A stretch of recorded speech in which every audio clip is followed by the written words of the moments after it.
Halo Sobat Ngomin, apa kabar? Kembali berjumpa di Ngomin. Kita akan bahas preview pertandingan Inter lawan Monza. Tapi sebelum itu aku mau bahas beberapa perkembangan ini karena ada beberapa perkembangan yang lumayan menarik. Yang pertama, Colpani, jeng Inter sudah drop interest, itu maksudnya menarik kembali ketertarikannya terhadap Colpani, dan kabarnya Inter mengurungkan niatnya untuk mengincar Colpani itu karena Inter ingin memberi kesempatan yang fair terhadap Valentin Carboni. Ini mata banget. Kemarin aku sudah sempat bahas habis-habisan soal si Carboni. Kawan-kawan kalau belum sempat lihat videonya itu dari live streamingku, aku aku potong bagian yang bahasnya itu. Bukan dari live streaming, itu beda. Sorry. Pokoknya lihat aja di video sebelumnya yang judulnya calon superstar Inter, itu aku bahas habis-habisan tentang Carboni. Kemudian, ini dia akhirnya rekaman audio dari percakapan antara wasit dan ruang VAR itu dirilis. Ini masalah waktu Inter lawan Verona. Nah, intinya that's a simulation. Si referee-nya Michael Fabbri ngomong begini. Langsung saja, kawan-kawan pasti masih ingat ya yang disiku sama Bastoni terus jatuh. Wah, kayak kesakitan, kayak abis kena kena bantingan judo. Nah, ternyata hal paling mencolok yang bikin wasit tidak menganulir gol itu adalah ini. Awalnya si Naska ini yang ada di ruang VAR. Jadi awalnya Naska urging Fabbri untuk semprit, itu pelanggaran. Whistle itu artinya peluit. Prit. Maksudnya peluit. Tolong peluit, for heaven's sake itu maksudnya eksklamatory ya, kayak tolong kayak gitu, kayak gawat gitu. Nah, itu adalah kata-kata dari Naska. Tapi saat si Duda itu jatuh kan, tapi kemudian Fabbri mengizinkan melanjutkan pertandingan tanpa meniup peluit karena dia merasa Duda itu simulating ini kayak istilah yang lebih halus daripada diving. Artinya ya lebih ke, kalau diving itu kan nggak ada kontak tapi jatuh. Kalau simulating itu bisa ada kontak tapi seolah-olah impactnya itu berlebihan gitu. Makanya ya kan memang ada kontak tapi kayak kesakitan banget gitu. Kayak dia nutupin mukanya padahal yang kena kan ininya antara dada dan lengan ini. Nah, dia bilang gini, dia got up, kayak bukan got up berdiri. Got up itu artinya berdiri, tapi di sini konteksnya bukan berdiri. Dia kayak sadar gitu, kemudian melihat ke arahku, kemudian dia jatuh lagi ke tanah. Kayak udah mau berdiri gitu. Kalau seingatku dia belum sempat benar-benar berdiri, tapi kayak udah mau bangkit itu, tapi ngeliat ke arah wasit baru jatuh lagi. Itu adalah simulasi katanya ketika menjustifikasi keputusan dia terhadap koleganya. Nah, kemudian penjelasan dari Fabbri ini cukup untuk meyakinkan Naska yang kemudian mengecek apakah ada offside sebelum mengkonfirmasi valid atau tidaknya gol itu. Oke, Michael, legal goal. Kalau legal goal ini mengarah ke tidak ada offside begitu, bro. Nah, kalau di bagian simulasinya itu terus terang aku setuju banget karena setelah kan dia kayak kesakitan banget, tapi setelah terjadi gol ternyata dia bangun ya nggak apa-apa kan, so terbukti. Tapi ya demi supaya publik nggak tambah ribut, ya udah ini kan dia lagi diskors di seri B kalau nggak salah selama beberapa minggu. Oke, itu tentang kejadian lawan Verona ya. Silakan kawan-kawan yang menilai sendiri, silakan dibolak-balik itu rekamannya kayak gimana. Apakah setuju dengan kata-kata si Fabbri bahwa itu simulasi? Karena bahkan kata si Fabbri, karena dia kan ngeliat dari dekat itu habis kena benturan itu, kena siku lah bilang ya. Dia sempat bangun, terus ngelihat wasit, terus jatuh lagi sakit. Kayak sakitnya itu ada pause-nya, ada bisa dijeda gitu. Nah, berikutnya ini berita udah lama sih, aku bahas sedikit aja. Inter Milan bisa mengorbankan Dumfries untuk mendanai transfer Zielinski dan Mkhitaryan. Kalau Zielinski itu kan udah gratis, tapi sekali lagi aku ingatkan, Yang namanya gratis tuh enggak benar-benar gratis. Bahkan biasanya pemain yang free transfer itu mereka akan meminta signing bonus lebih banyak karena dia tahu kalau kamu kan nggak perlu ngeluarin duit nih. Tolong sebagian dari yang maunya, yang harusnya untuk membeli aku itu kasih ke aku duitnya kayak gitu. Itu untuk Dumfries. Kalau aku sih Taremi dan Zielinski ini kan dua profil yang berbeda. Inter harus menilai dulu ini. Si Buchanan ini gimana? Apakah dia setara dengan Dumfries? Secara overall ya, kalau secara skill kan jelas. Tapi secara overall ketika dia dipakai apakah kok mati lampu ini? Oke, tadi sempat mati listriknya. Aku lupa tadi sampai mana ya. Oke, nanti tak potong aja. Nah, yang menjadi kunci itu adalah penampilan Buchanan bagaimana. Kalau dia memuaskan dalam artian bisa mengisi right flank kita, sayap kanan kita sebagai pemain utama, maka tidak ada masalah. Kita tinggal nyari ininya aja, penggantinya atau cadangannya, atau mungkin bahkan menunggu Cuadrado sembuh kan. Tapi kalau ternyata Buchanan tidak memuaskan, maka mau tidak mau Inter harus ngambil satu sayap lagi karena Zielinski itu pemain tengah, kemudian Taremi itu striker, berarti tetap hitungannya kita kekurangan sayap kanan atau wingback kanan. Itu soal si Dumfries. Kalau Dumfries sih kayaknya sudah musim ini akan jadi musim terakhir karena sama-sama masih ngotot. Dia tetap ngotot minta 5 juta, Inter sudah 3,8 udah maksimal. Take it or leave it, kalau memang nggak mau ya udah akan dijual. Begindang. Nah, berita berikutnya ini lumayan heboh. Lautaro Martinez dikaitkan dengan klub Premier League. Klub manakah itu? Tidak lain dan tidak bukan adalah Chelsea. Bisakah Lautaro Martinez pindah ke Chelsea? Nah, terus terang ini rumor yang masih sangat liar. Sumbernya tidak jelas apa, tapi ini dari editorialnya Sempre Inter yang bikin. Kabarnya Chelsea menyiapkan 80 sampai 100 juta. Nah, kabarnya memang si Mauricio Pochettino ini sudah sejak lama maksudnya menginginkan si Lautaro Martinez karena dia juga adalah seorang pelatih yang menekankan pada pressing mulai di area depan, dan kebetulan sebagai striker yang melakukan pressing, Lautaro adalah salah satu yang terbaik. Ini sudah sering aku bahas, nggak perlu aku jelasin lagi. Tapi aku sih sangat tidak khawatir. Kenapa sangat tidak khawatir? Karena aku yakin Lautaro ini bukan orang yang bodoh.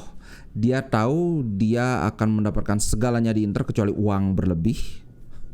Bahkan kabarnya kan Inter menyiapkan gaji itu 10 juta. Ini setara dengan yang diterima Lukaku ketika di Chelsea.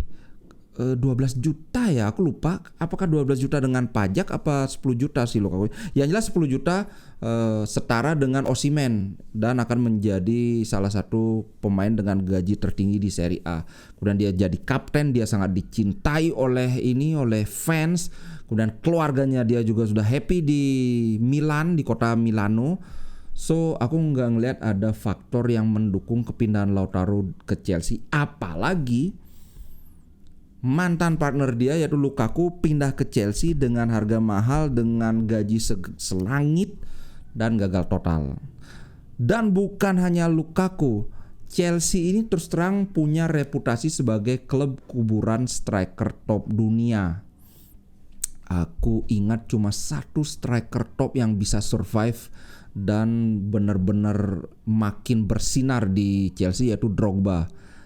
Selain itu gagal. Sebut saja nama yang paling wow, Fernando Torres.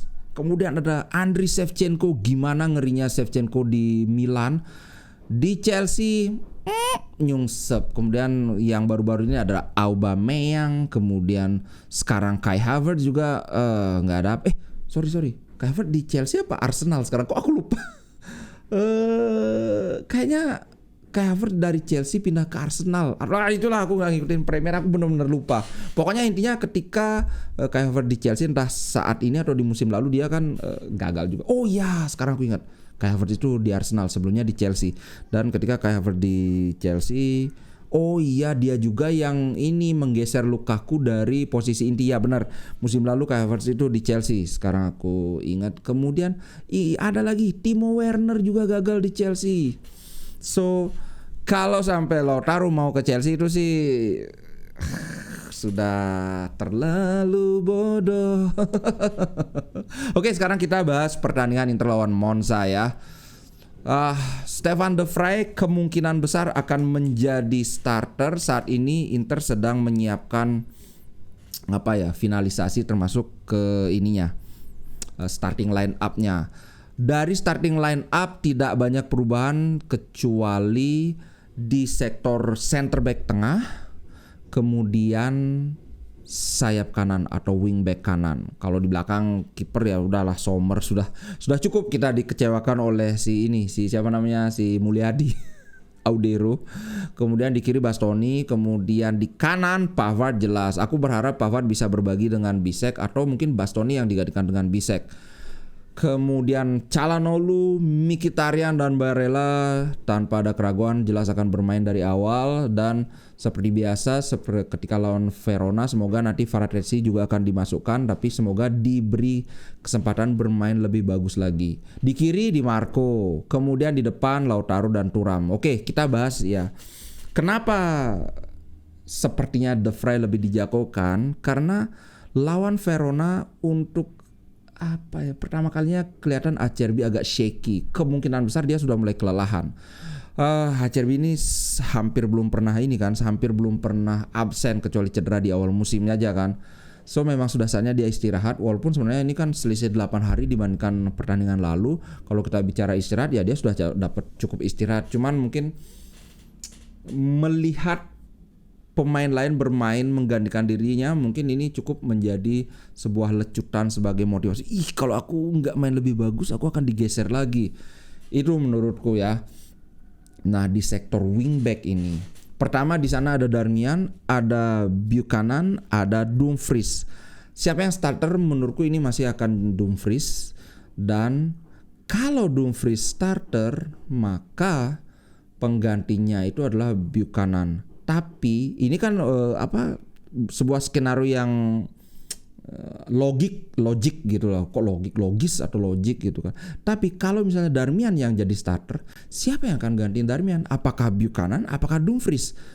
Ini yang agak ini kan. Makanya kalau ya udah mending Dumfries aja main, habis Dumfries lelah ya ganti pakai si Tajon kan, si Buchanan.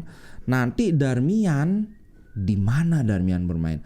Menurutku Darmian dia kan sangat versatile. Dia bisa main center back menggantikan Pavard, atau bisa menggantikan Bastoni, atau bisa menggantikan Di Marco. Augusto kasih dia main di center back. Karena sebelum-sebelumnya aku lihat Carlos Augusto kok kayaknya jangan-jangan sama kayak Darmian, lebih bagus bermain sebagai center back.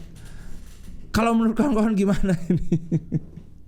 Oke, sekarang kita bahas beberapa statistik yang menarik ya. Kalau kita lihat dari pertandingan sebelumnya, Monza maupun Inter sama-sama menang tipis. Monza menang 3-2 di kandang Frosinone, sedangkan Inter menang 2-1 lawan Verona. Sama-sama tipis.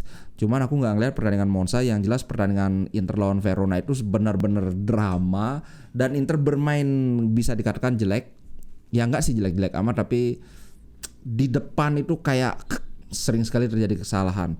Nah, kalau dari Inter formasi nggak ada perubahan jelas. Kalau Monza mereka 3-4-2-1, Sorrentino, D'Ambrosio, kemudian ada Pablo Mari, Gagliardini, pemain legendaris Inter ini. Kalau dari head to head ada statistik yang menarik antara Inter lawan Monza. Di pertemuan pertama Inter menghajar Monza 2-0. Sepertinya tidak ada masalah sesuai dengan teori, sesuai dengan prediksi. Tapi ingatkah kawan-kawan, musim lalu di musim promosi Monza ke Serie A, Inter Milan gak dikasih menang. Kita kalah di kandang sendiri dan seri di kandang Monza 2-2. Pas kita kalah itu 0-1. Itu bulan April. Ya benar, bulan April. So, apakah Inter bisa balas dendam kalau musim lalu kita nggak dikasih menang? musim ini kita selalu menang lawan Monza. Itu harusnya menjadi motivasi tersendiri ya. Kalau 5 pertandingan terakhir Monza itu menang kalah-kalah, seri menang ini. Jadi 2 kali menang dalam 5 pertandingan terakhir, sedangkan Inter 3 kali menang dalam 5 pertandingan terakhir, termasuk kekalahan lawan Bologna itu yang 2-1 itu di Coppa Italia. Menang kalah menang seri menang. Itu statistik Inter ya. Kalau kita lihat dari table Serie A, ini dia table Serie A, Inter ada di puncak dengan 48 poin. Monza ada di papan tengah yaitu 25 poin. Kalau di sini kelihatan ya.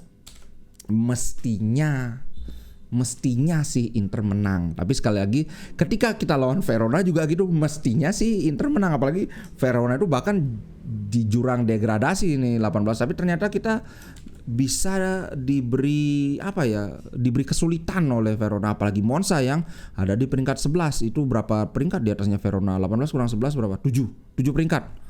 So, Inter tidak boleh meremehkan Monza karena bagaimanapun mereka cukup membuat kejutan musim lalu, tampil sangat baik di Serie A, bahkan Inter nggak dikasih menang.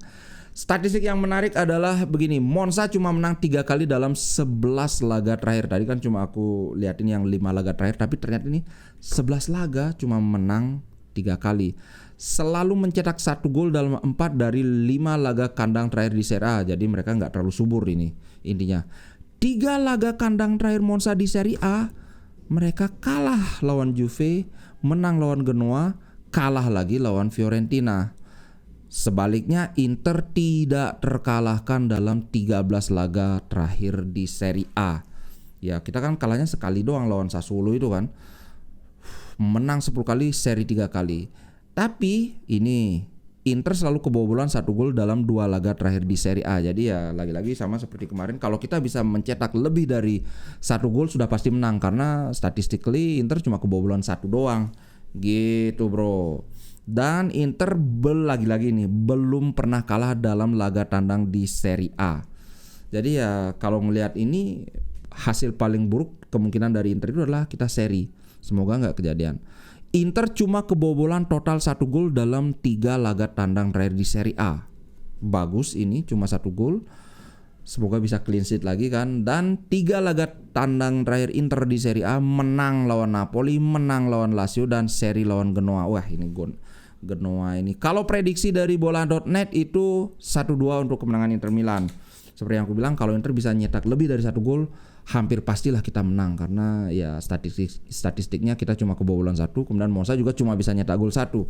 So, jangan lupa besok dini hari ini jam berapa ini? Mestinya sih jam 3-an ya. 2.45 ya, jam 2.45 WIB.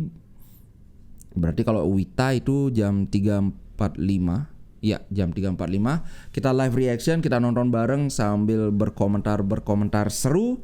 Ciao guys, sampai jumpa besok dini hari. Oke, terima kasih. Inter Milan di dadaku, biru hitam warna darahku. Level winnernya Itali, tidak pernah degradasi. Inter Milan kebanggaan.